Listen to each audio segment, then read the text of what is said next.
This is one of the functions of destroying the economy on purpose. You're trying to destroy the economy on purpose so people don't have any savings. If you have savings, then you have power, and they don't want you to have that because this competes with their monopoly scheme. This is Kaiser Johnson with Liberty and Finance, and this is the Miles Franklin Weekly Special for November 8th through 15th, 2022, while supplies last. This week we've secured a shipment of backdated silver maples, including full mint-sealed monster boxes from years prior to 2022, and they are available at $8.50 over spot. The silver maple, made by the Royal Canadian Mint, is 4/9 fine and was the first bullion coin minted to that exemplary purity. They are one of the most recognized bullion coins in the world and come in tubes of 25 and boxes of 500. Again, we have them at $8.50 over spot while this special lasts. Finally, the Canadian silver maple is IRA eligible, and if you'd like to learn more about a precious metals IRA, call us, and we'll be happy to help you in that process. Our number for all orders is 1-888-81-LIBERTY. That's 1-888-815-4237, and we're available after hours and on weekends, and we look forward to speaking with you. Welcome back to Liberty and Finance. We're delighted to have this first-time distinguished guest. Dr. Michael Rectenwald is an author, a college professor, author of 12 books, including the one coming out next month, and we're going to talk to you about that. He's a fierce advocate for freedom. His books include The Great Reset and the Struggle for Liberty, Unraveling the Global Agenda, that's coming out next month, Thought Criminal, Beyond Woke, Google Archipelago, The Digital Gulag and the Simulation of Freedom, and Springtime for Snowflakes, quote, Social Justice and Its Postmodern Parentage. From the description of Dr. Rectenwald's work, we have The Great Reset and the Struggle for Liberty, Unraveling the Global Agenda is the definitive treatment of the Great Reset. In a scholarly examination, Rectenwald treats the various components of the Great Reset, including the economic system it establishes, the deep history of the World Economic Forum, WEF, the population control, quote, ethics of the WEF and related globalist organizations, climate change catastrophism, the technologies of the Fourth Industrial Revolution, including transhumanism, and the question of conspiracy theory. Rectenwald ends with a 9-point plan for stopping the Great Reset in its tracks as part of what he calls the Grand Refusal. Far from a conspiratorial rant, The Great Reset and the Struggle for Liberty is a thoroughly sourced account that lays bare the premises and implications of the Great Reset project. And a comment on this book from Tom Woods, Senior Fellow of the Mises Institute, says, "When you first hear what the world's elites are up to, you think, this can't be true. Unfortunately, dear reader, it is, and we do ourselves no favors by pretending otherwise. In fact, as Dr. Michael Rectenwald shows us, their current program didn't emerge just a year or two ago, but is instead the culmination of a century-long effort against the liberties of the people. You'll see how their current obsessions, woke ideology, quote, climate change, vaccine passports, and so on, combine to solidify their dominance. This book lays out in their own words their plans and intentions and what we can do to stop them." We welcome for the first time to Liberty and Finance Dr. Michael Rectenwald. Dr. Rectenwald, thanks for coming on. Thanks for having me, Don. Great to be here. It was only a few weeks ago, as I mentioned to you, that my wife and I were watching Fox News in the evening and saw Laura Ingraham, and she was interviewing you live. And along the bottom of the screen, it said author of the Google Archipelago. And we thought, wow, we've got to get this guy on to talk to us about this digital simulation of reality that we are first conveniently attracted to, and because it gives us such quick access to all kinds of information, everything, and don't realize that then we are being surveilled, we're being influenced, we're being controlled, we're being curtailed, and perhaps deplatformed and that sort of thing. That was your one of your recent books. Your most current book coming out right now, or next month, is The Great Reset and the Struggle for Liberty, Unraveling the Global Agenda. That was what we read that introduction about, and we'd really like to have you take us into what is going on right now under our feet in our world that is, shifting the plates of our world, and that we need to be fully aware of and be able to do what you call The Grand Refusal. Yes. So yeah, I mean, we're looking at a worldwide reset of the social world, the political system, the economic system, and the in our personal lives. So it is involving. First of all, the Great Reset refers to an economic reset, and this is brought about through what they're calling stakeholder capitalism, and the mechanism of stakeholder capitalism is the ESG score primarily. But stakeholder capitalism is the system they're trying to install. It's being installed right before our eyes, and I think it has a lot to do with what we're seeing in terms of elections and our disenfranchisement, our economic woes, in particular, this rising inflation and the incredible costs that we're dealing with, and the whole energy crisis that we're now under is all part of this. I go into in the book just what is this economic system that they're trying to establish? What does it amount to? And I've called it by several names. First of all, I call it corporate socialism. I call it capitalism with Chinese characteristics. I call it economic fascism. And of course, it's also referred to as woke capitalism. So I explore all of those. It's kind of like sweet and sour pork in the sense that it's all of these things at once. It's not easily described in terms of our standard lexicon for political economy. So I go into great depth on all of those ways of seeing it and understanding it, and just what kind of a system it amounts to. And we could take those one by one if you want, but then there's a great deal of research into the history of this WEF, this globalist organization that seems to be ushering in this great reset. It's where it's announced from. It's the WEF is the group that has basically, inaugurated this great reset, but they have a deep history with other globalist organizations, and so I trace those roots. And then I go into some of their ideological predilections, like what are they about in terms of their ideological propensities, and this goes into their neo-Malthusian ideology, their population control desiderata, and also their environmentalism. And where does this come from? And how do they justify it? What is this climate change catastrophism? And I actually take on directly the climate change science. I felt like this couldn't be left out.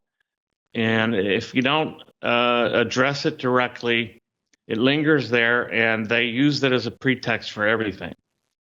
So this is why we're seeing these energy prices.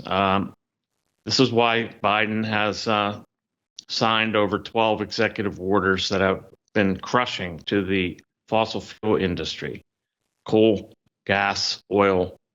And this is why we see rising unrest, really. I think we're going to see rising unrest. We saw it in the Netherlands in the summer with the farmers, and we're going to see more of this because these restrictions that are being put on these agricultural producers is wrecking their livelihoods, first of all, and it'll lead to food shortages, and in some places, and I hate to say this, but in some places even famine. So then I go into the fourth industrial revolution, which is the technologies that they're using to create, after having established this system, this is how they're going to maintain it, is through high-tech surveillance technologies and even brain and body monitoring technologies. So all of these things some of these things sound rather otherworldly, but frankly, all these technologies are really available, and it's a question of how they roll them out. And I think it's going to be incremental. That's one thing I would like to say about all this is this is operating under a kind of incrementalism, so that everything is slowly being rolled out, and before you know it, we'll be in a digital prison if we don't resist. So I talk about that at great depth, all the technologies that are being ushered in, including digital identity, which I talked about on Laura Ingram's show and Dan Bongino, but also CBDCs, central bank digital currencies. What's that all about?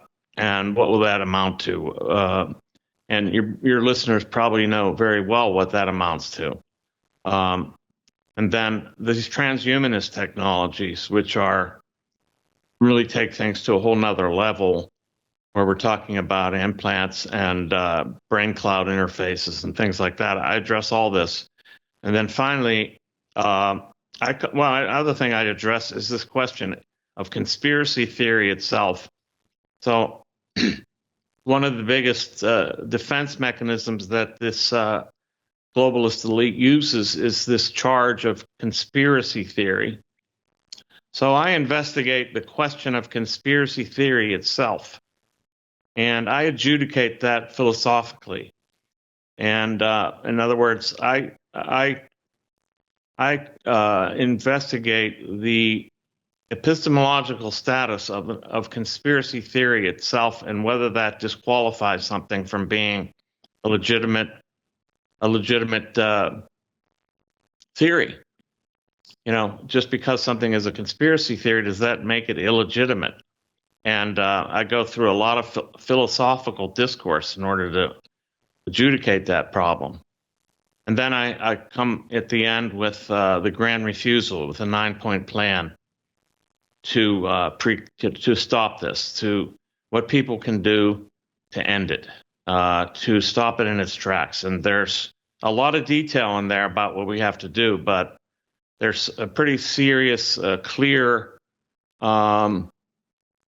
principle that we have to follow. And of course, all of these, the whole book is written from the standpoint of liberty and the free market. These are the principles that I'm trying to put forward, because these are the basis of liberty. I mean, the free market is the basis of liberty, and freedom in oneself as property is the first principle of property ownership.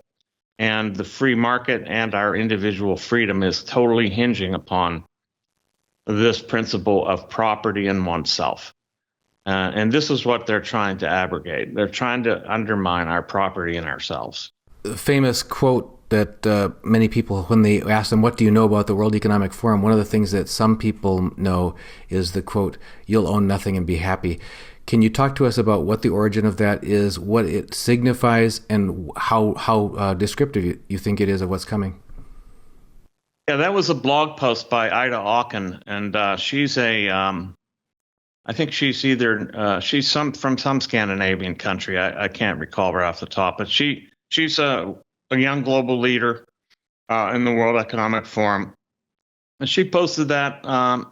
It was put up on the World Economic Forum website, and then after all of the outrage and pushback, they pulled it down. But it still exists on the on Forbes magazine.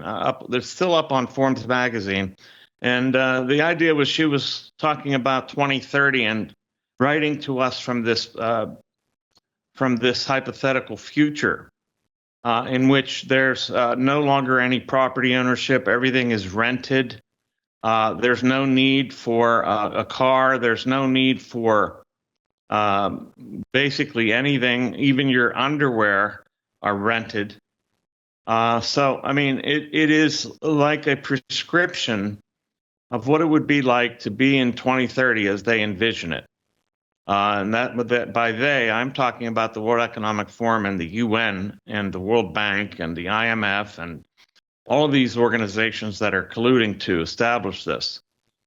So yeah, that's kind of a description of the circular economy that they are touting. And this circular economy is simply that nothing stays in your hands, okay? It circulates around and other people get it so that you don't own anything. And they're talking about this as a great alleviation. How wonderful it would be to be alleviated of property ownership so we don't have to own anything anymore, which might be appealing to people that don't understand what property means and don't understand what it means to be shred of property. And it also doesn't explain who does own these things that we're going to rent. And obviously, somebody will still own something, and it won't be you. So this is why I call it corporate socialism. It's a kind of corporate oligarchy with the state on top and actually existing socialism on the ground for everyone else. In such a world, we're already seeing that we're, I believe, hurtling towards that. The signposts keep coming faster and faster at different aspects of our lives. It can be appealing to think about being freed from the burdens of having to maintain all your possessions or being with it without. But ironically, the roots of our channel and many of our subscribers who've been with us since 2013, used to be called reluctant preppers, and one of the aspects of preparedness was making sure you have a stockpile of things that you can't do without. For those who, and I came from a 3-decade career in engineering and manufacturing, where just-in-time manufacturing has been the rage for all of those decades, trying to cut inventories to the bone, increase efficiencies by moving production to where it can be done the most efficiently, and that sort of thing, and then having things just show up at the moment they're going to be needed, and having nothing, no waste in the system, that sort of thing. We found during the COVID years, since 2020, that a just-in-time supply chain can bring everything to a screeching halt and fits and starts of trying to restart it because you're left without anything, and can cause, very serious local shortages of things that are vital to people's lives. So can you balance out, maybe, because you've written all around this, so from the snowflake generation that has come to think everything will be provided to me in the time that I need it, and it will all be fair and wonderful, and have no clue how to create or maintain things for themselves, that sort of thing, to people who have started to experience now the first taste of what it feels like to not get what you need when you need it, and why it seems like our system is hurtling towards, as you mentioned, actions by the current administration to make sure that we run out of our global petroleum stockpile and we don't have pipelines to replenish and allow us to do what we need to do to be self-reliant. So can we start from the beginning of this whole thing about not having anything and how that leads us, in the ways that leaves us vulnerable? Well, yeah, I mean, this is very clear. So as you put it, when everything's run out, and you're on this JIT system, or what they're calling the circular economy, then you basically are bereft. So this seems to be the plan, frankly. One of the things that I want to say is that one of the objectives of the UN and then the World Economic Forum has been to reduce our consumption, especially in the developed world. So they've been trying to reduce our consumption because they claim this is a major cause of climate change and it's unsustainable. So what they've been doing is trying to deindustrialize the West and at the same time undertake what they call equity. So this idea of sustainability and equity are very inextricably wed. And what they mean by the two is sustainability means reducing production and consumption in the developed world, and equity means transferring wealth to the developing world so they won't develop. So they say sustainable as well. So it's a bribe to the elites in these developing countries to keep their countries from developing. Well, they want this reduced standard of living across the board. So they want to get us acclimated to not having things and not having access to goods, so that it's kind of like a diet by attrition. They're really trying to cut and I think they literally look at us as basically useless eaters and overconsumers, and that there's a huge amount of fat in the American lifestyle that can be dispensed with. So I would argue that the key here is, stockpiling is not out of the question or a bad idea at all. I kind of wish I was a breatharian so that I didn't have to eat. but I am not.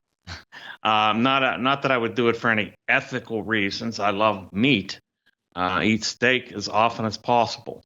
But yeah, I think that, I'm not an advisor on how to, either an economic or financial advisor, but just know that the tendency here is about reducing first world or developing world our way of life. This is really what we're fighting against. We're fighting against people that think these people do not need what they have, and we can take it away from them. And this is why they use this woke ideology.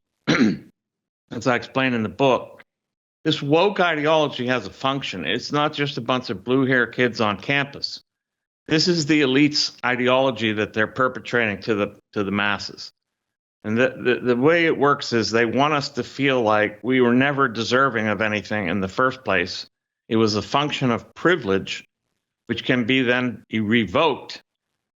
So they're trying to get us to think of our rights in terms of privileges that we've been endowed with by them, rather than rights that we're either naturally endowed with as human beings, or whether you believe in God or not, or endowed by God with these rights.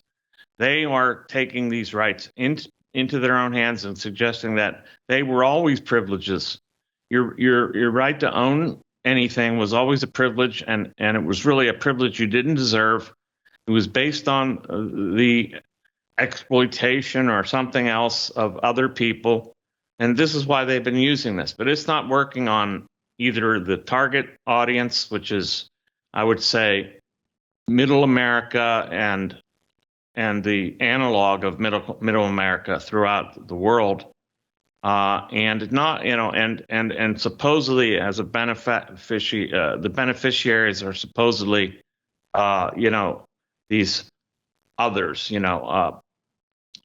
basically whatever category they can make up. This is why they keep producing these special groups, these special identity groups. The reason they create these special identity groups is so they can attack the people who aren't in that group. That's the whole function of all of this transgenderism and, critical race theory. It is all about attacking the category that is not included. So they try to get as many people included in this category who are not special identity group characters, and attack their property, attack their rights of free speech, their rights of assembly, their rights to vote. All of this is being attacked. And that's why they create these special groups. They're not doing anything for these special groups. If you ask them, they'll tell you that. They're doing this as against us. That's why they create these groups. So I don't know if that answers your question, but that's kind of one of the things I have to say about that. Another thing besides the most obvious loss of ownership of property, which you talked about, kind of this I would call the draining of the level of economic prosperity of the whole world down to a level that they think is going to be advantageous to them. Again, there's this stated motivation of, because that's sustainable. But is there an ulterior motivation that's not being talked? Because when the quote was, I think, you'll own nothing and be happy, not we'll all own nothing and be happy.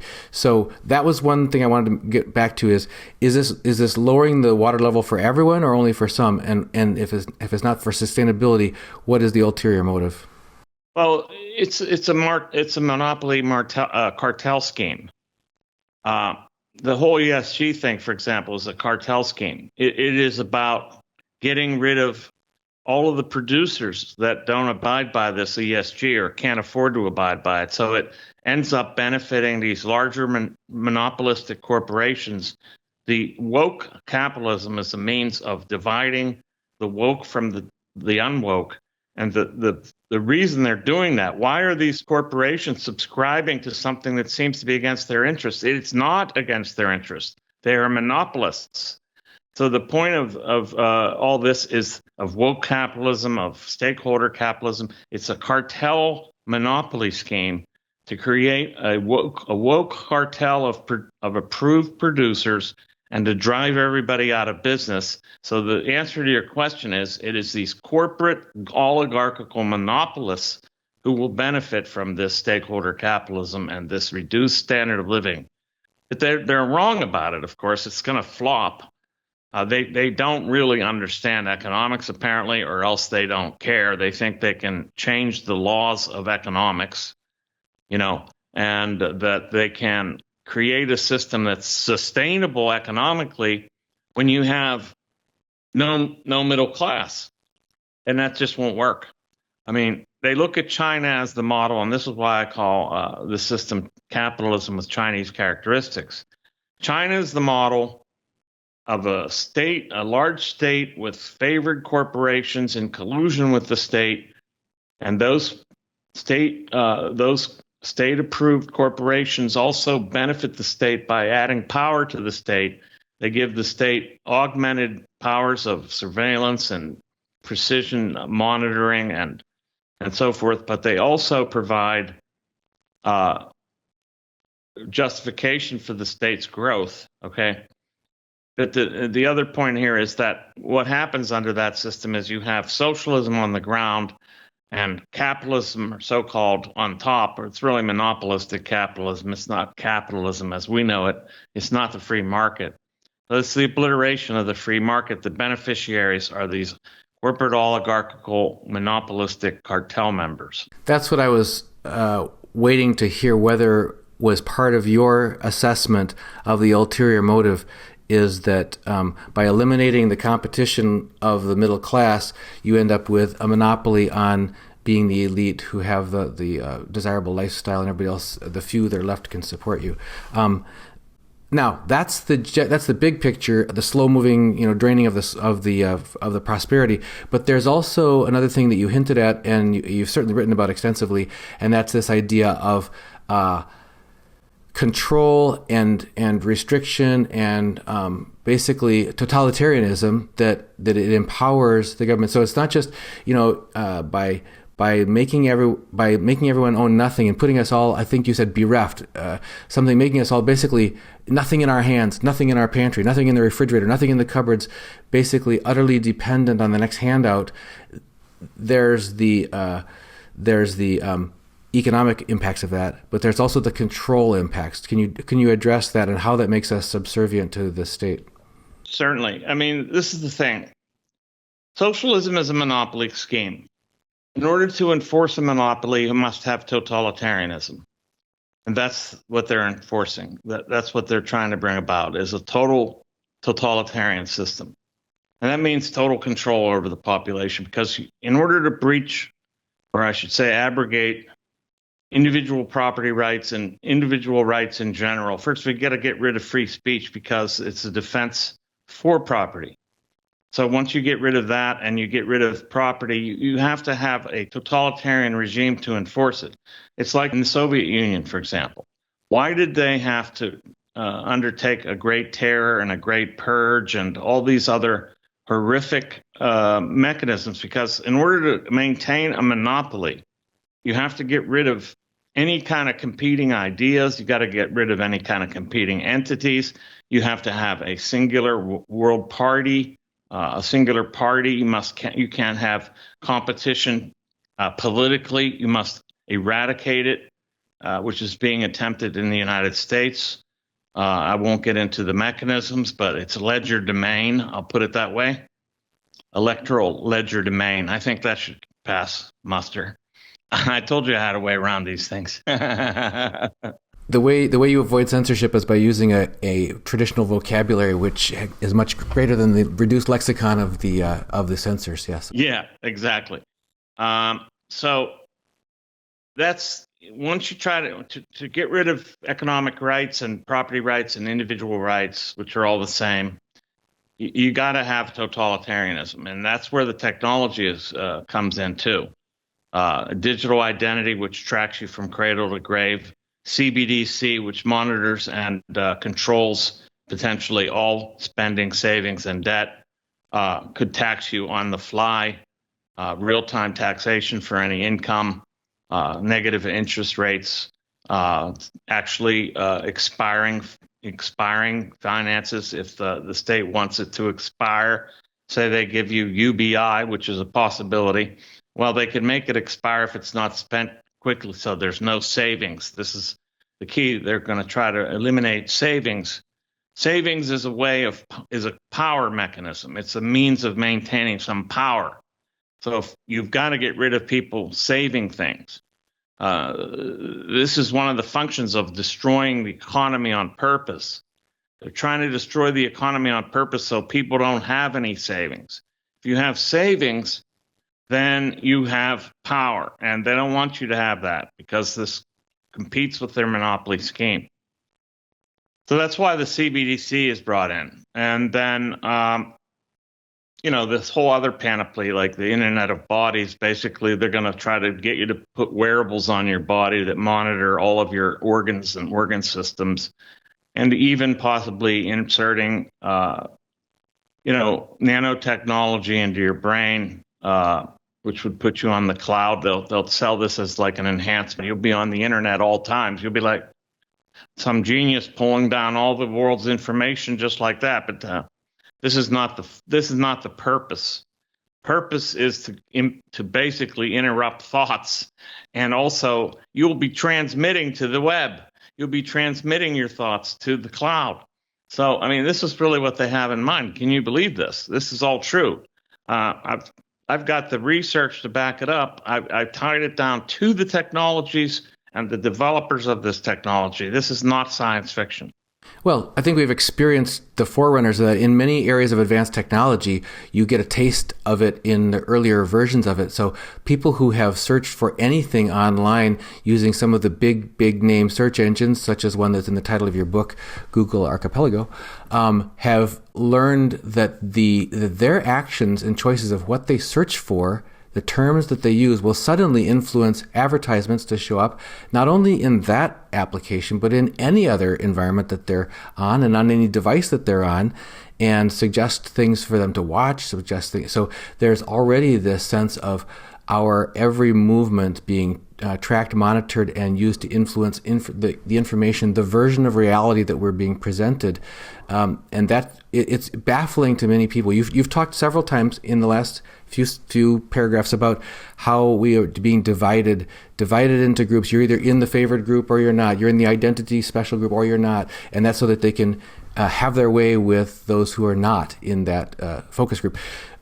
This whole idea of dividing us is astonishing to most Americans. I mean, we've known forever that there's been some differences that people hold. There's tribalism. It seems to be in our blood, whatever.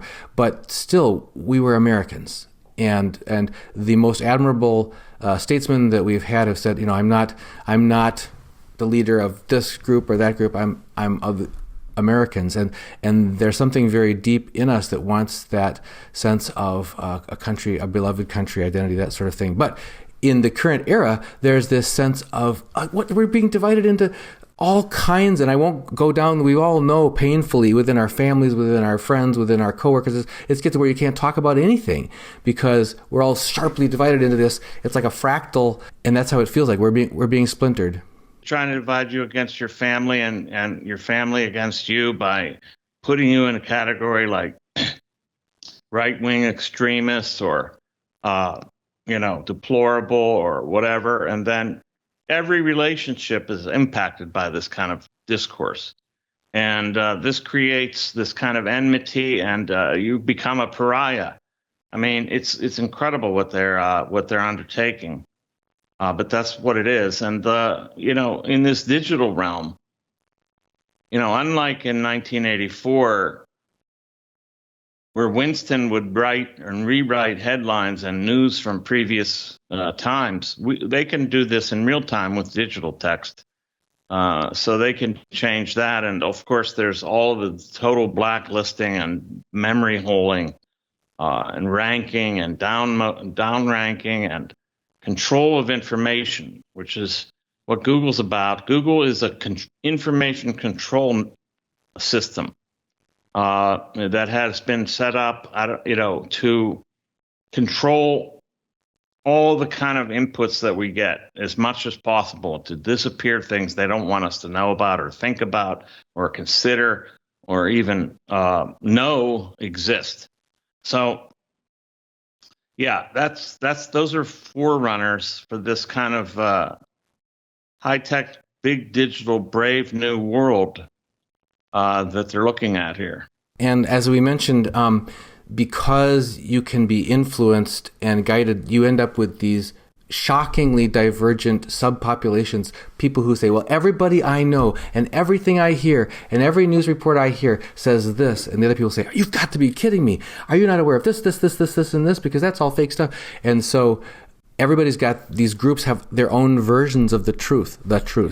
And then if you take that to its extreme, I was trying to think, was it Nesbitt who wrote Megatrends way back when? And when one of the trends was from the large group down to the individual. So eventually, if you run that to its extreme, each individual ends up just an island unto themselves. They're not part of, it's a big club and you're not in it. Anyway. Yeah, that's the function of postmodernism, really. Postmodern theory and ideology was to basically debase the notion of any kind of universal reality so that you have a subject who's completely isolated and they're not sure there's any common objects of knowledge that they have with anybody else. This is what postmodernism did. It turned it into subjectivity and subjectivism and so forth in order to, it's being used. I'm not sure that it was developed for this purpose, but it's being used this way.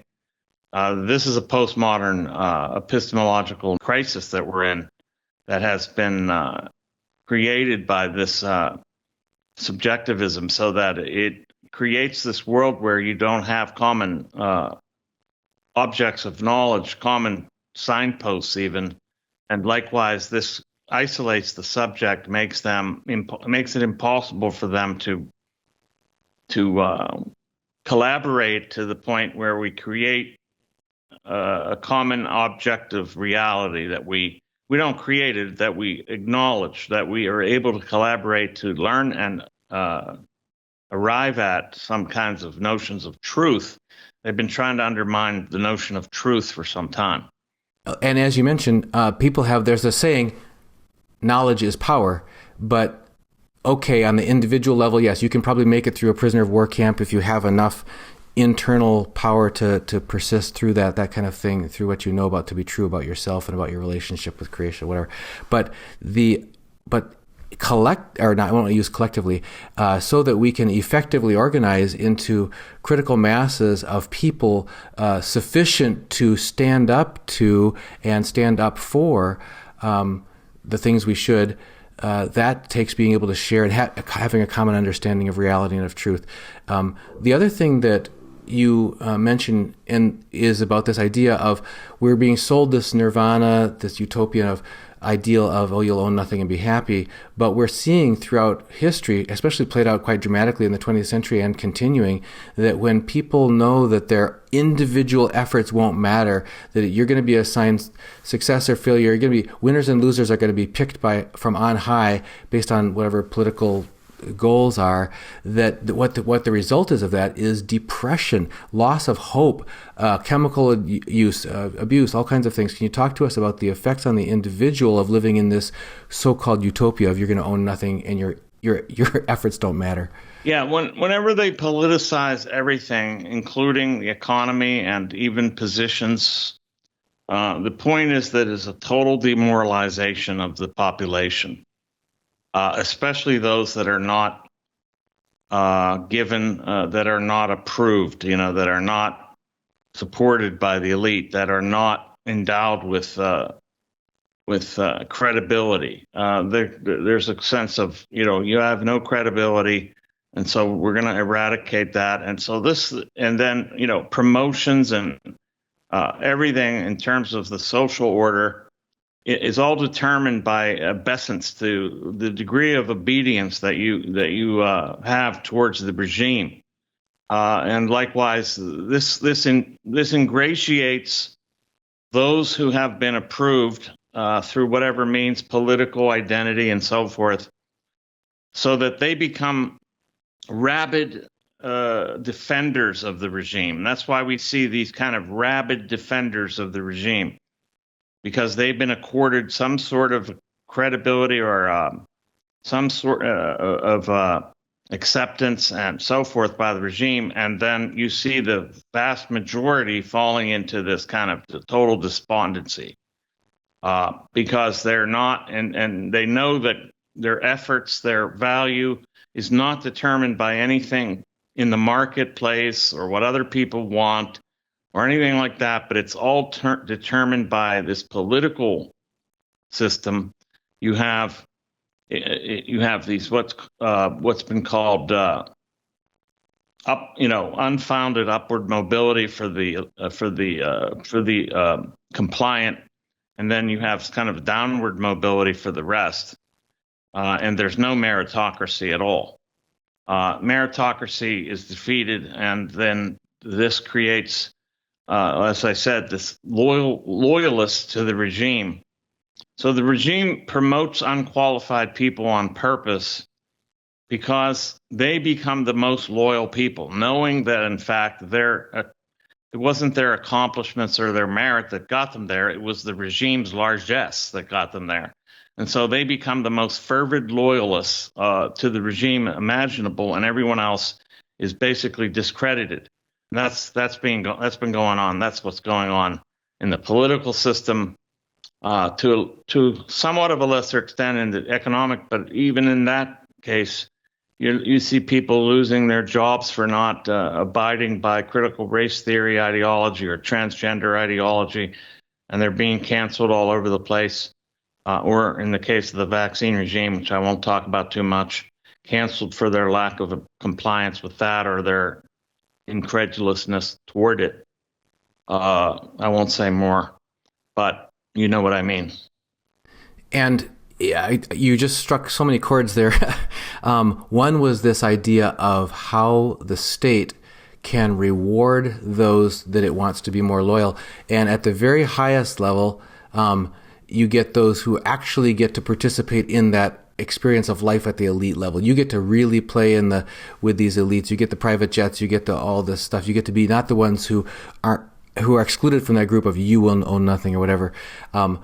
Then you get to be Stacey Abrams, basically, although that isn't working out that well. But yeah. And then there's, I think, maybe a potentially much larger group who don't get those perks. They don't get the elite perks, but they do get two things. I can think of at least. One is they get this sort of virtue signaled acceptance and soothing of you're doing the right thing, and that's basically weaponizing our empathy against us, because it really can be perverse in that not only will you do what we tell you to and think what we tell you to think and everything, you won't even question it critically, and you'll absolutely report people who aren't towing the line, that are your friends and neighbors and family members, that sort of thing.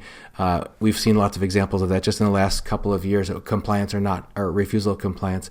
But then the other thing that can be granted kind of to these low-level complies is the ability to operate in the society. You can get into the concert. You can actually take the public transportation. You can actually buy things, that kind of thing. Whereas to those who are non-compliant, first you get demoted out of the elite status, then you get told, your efforts aren't going to get you anywhere, and then pretty soon you can't even participate in the society.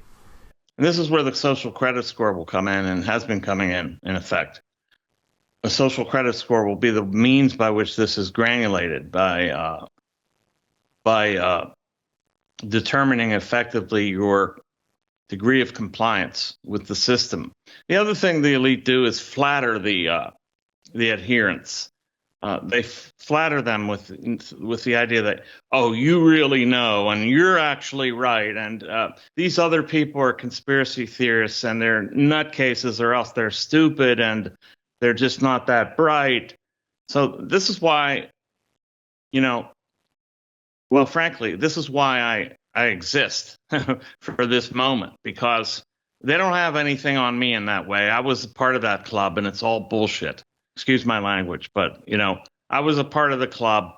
It isn't any kind of, there's nothing intrinsically superior about these people, but this is what they do. They flatter them with accolades, but also the idea that, oh, you're on the right side of history, and you actually think the right thoughts, and we know, and they don't, and all this. This is what they do. Flattery is a huge part of the reward system for this elite acceptance.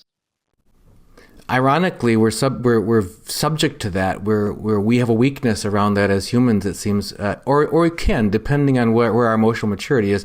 But one of the things that I think you were going with that was that it can even overcome rational thinking. It can even have people saying, anyone who criticizes me is criticizing science, doing the most unscientific things imaginable. I have a science background myself, and it's been just blisteringly upsetting to me to see abandonment of basic scientific principles being touted as science over the past couple of years. So anyway, yeah, this is true. You're rewarded for denying your own senses, and this is, of course, the case with reference to the particular movement called.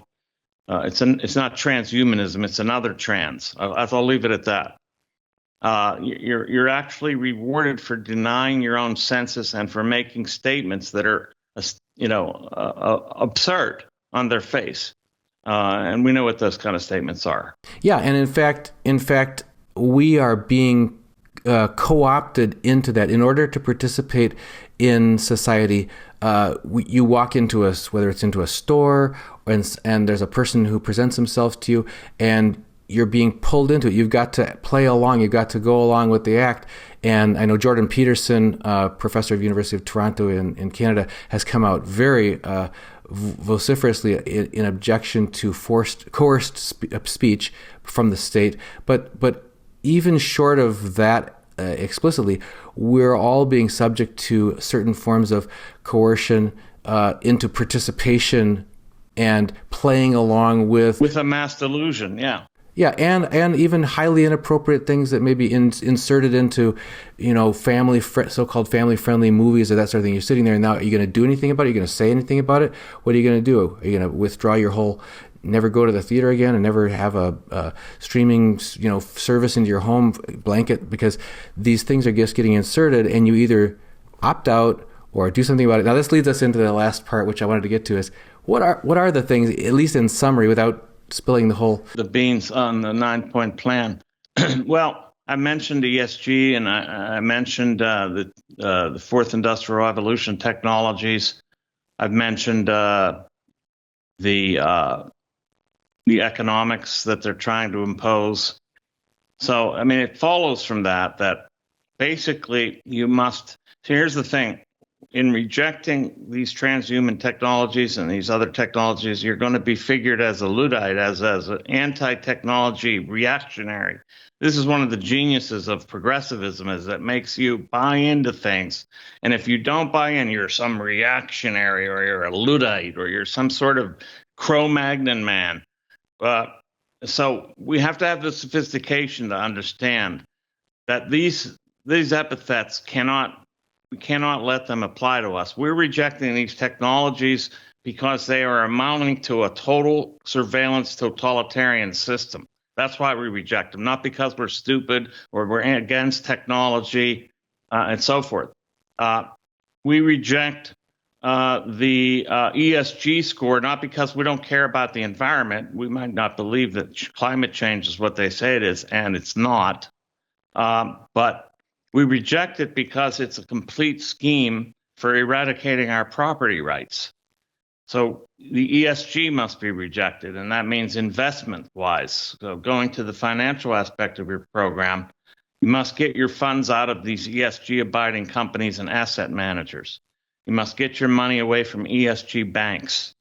You must get your money away from all of the people, otherwise, all the people in playing with this system.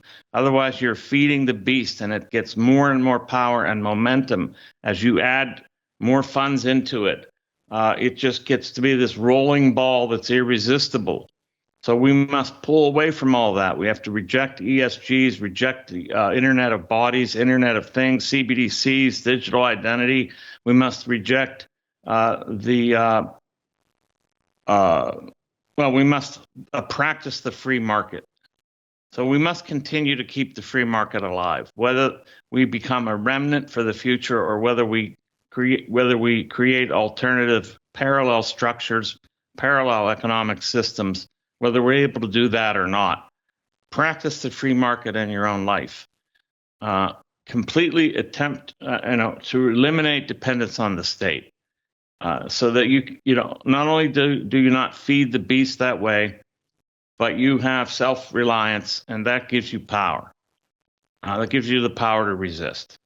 I'm not a financial advisor, but I will say the ESG is the most subversive campaign that's probably ever been launched in the financial sector in all time.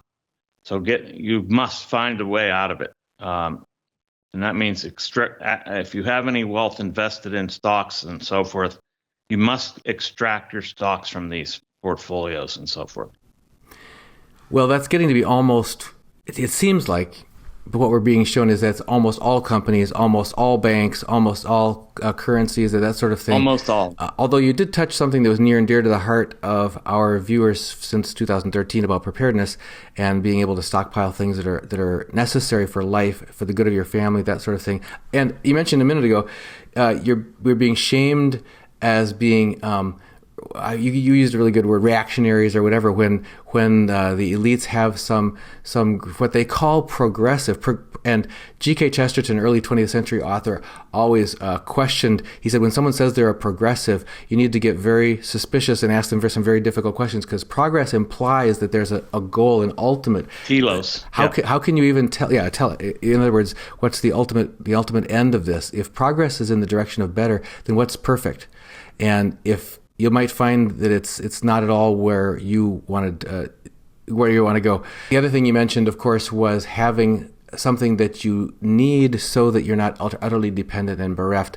Our viewers were built on that idea of having the things that you need in your life. Are there some specific types of things that you suggest people do physically to after opting out of these many and becoming less dependent on the government, as you mentioned, and less on the state, to have that kind of preparedness to give them their personal power? Durable goods altogether. Any durable goods that you need, you should get. Since inflation is probably going to continue to rise, investing in actual products is the way to go, as opposed to trying to save money, actual cash in the bank. Because whatever you need for the future, you should get it on an incremental basis as you go. Because what's going to happen with inflation is your money's becoming worth less as time goes on. So for example, I bought thousands of dollars worth of clothes. These clothes that I have enough clothes now to last me for the rest of my life. Now I'm 63, so that's not hopefully that's 30 years, but we'll see, or more. But anyway, yeah, buy durable goods, inclusive of gold and things like that, but things that are utilities as well, useful objects. So I would say become as independent as possible through having all the things you need as useful objects, and then some investments as well, like in gold and other assets like that. I'm not going to go into crypto. I'm not an expert, and I'm not going to try to adjudicate issues on that. So I'll leave it there on that stuff. The other aspect, it's kind of the flip side of what you're talking about, where we're being enticed to do, and we should do the opposite. What you're describing now is absolutely the most traditional, common sense, having a garden, having a larder, having the things that you need stored up.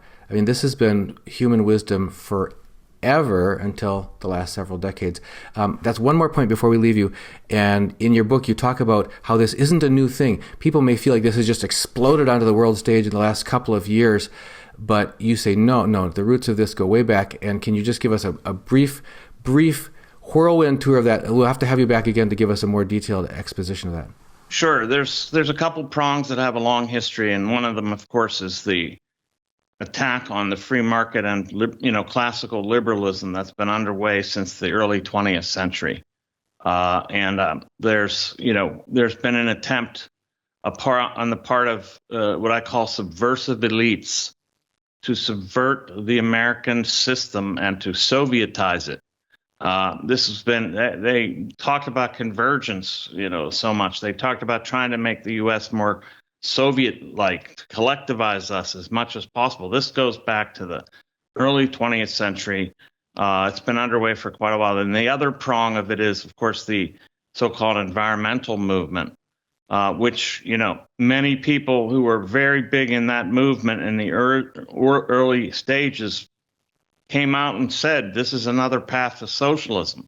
This is the path we're going to take. Gorbachev, who recently died, suggested the same. He said, this is the way to establish a one world, new world socialist order, is through environmentalism. So that's the other thing.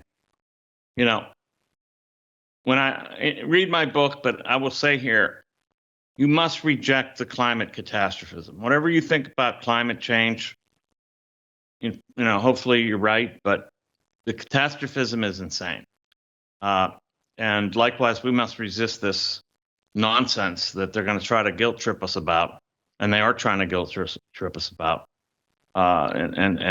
Because the deep roots of this environmental movement go back to socialism and fascism, frankly. There's so much. I mean, there are about a dozen different arenas here that we'll need to delve into in subsequent conversations. We're especially grateful that you granted us this first interview. For those who have been watching, I think you'll probably be just as interested in further discussions as I am with Michael Rectenwald. And Michael, if people want to follow your work, where should they get connected? Yeah, everything is on michaelrectenwald.com. That's RECTENWALD, michaelrectenwald.com, one word. I don't charge anything for essays. I don't charge anything for any content except if you want to buy a book, which you can also find through my website. Well, we're grateful for your first visit here on Liberty and Finance. Look forward to many more. Dr. Michael Rectenwald, thank you for joining us here on Liberty and Finance. My pleasure. Thanks for having me, Duncan. Miles Franklin Precious Metals is one of America's oldest and most trusted bullion dealers.